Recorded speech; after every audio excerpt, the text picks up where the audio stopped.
Jumat 19 November pukul 8 malam live di Kompas TV. Puluhan pengusaha kecil di Kota Makassar ini mendapatkan bantuan modal usaha secara cuma-cuma dari Badan Amil Zakat.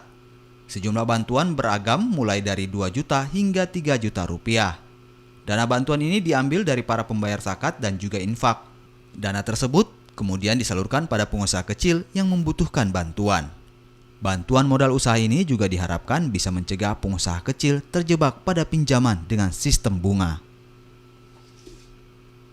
Dengan adanya bantuan operasional duafa produktif ini kepada para UMKM, itu ketergantungan dia untuk pinjaman online itu sudah bukan lagi berkurang, sudah berhenti.